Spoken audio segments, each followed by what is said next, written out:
So, what really was the specific challenge or problem that you were facing with your pets when that really like led you down this path to seek out more of like a holistic care? My soul kitty or my awakening kitty, his name is Joey. He has had a tumultuous life. He's been with me for 4 years and it's been rough. We had taken him to the vet 30 times within a year and we just weren't getting our questions answered. The vet wasn't able to provide us with any feedback, any steps, any reasons as to why his health continued to deteriorate. And it got to a point where I was fed up.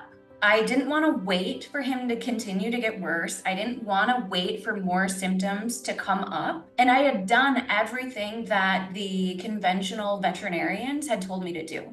I had them on prescription, super expensive kibble and wet food. I had done all of the vaccines, all of the flea and preventative tick treatments. Like I have done everything that they had wanted me to do, like followed them to the T. Yeah. And for some reason, my cats, all four of them at the time, had never really been truly healthy.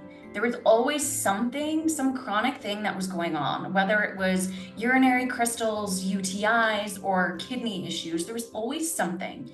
And I found that really odd considering I was doing everything that the vets told me to do to take the best care of my cats.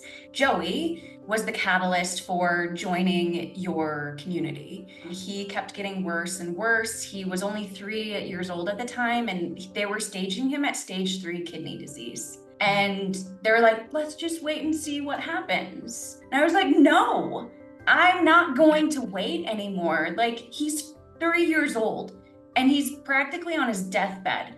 I'm not going to sit here and wait for him to get worse. That's not an option.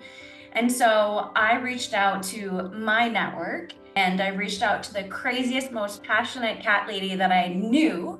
And she's like, I went through the same thing. You have to join Dr. Katie's group in the course and the community. You have to. And instantly I went to your website, I signed up, I think the next day or like the next 2 days. I love it. I mean, I don't love your journey, obviously, but so many pet parents, and I hate this as a veterinarian, is hearing, let's just wait and see. Because it's exactly like you said, like, what are we waiting for? We're like waiting for them to get worse. And then even if we do find an integrative or holistic path forward, it's so much harder to treat that when they're worse. And so where's the proactive approach and looking at, okay, where are those imbalances so we can start doing something about it now?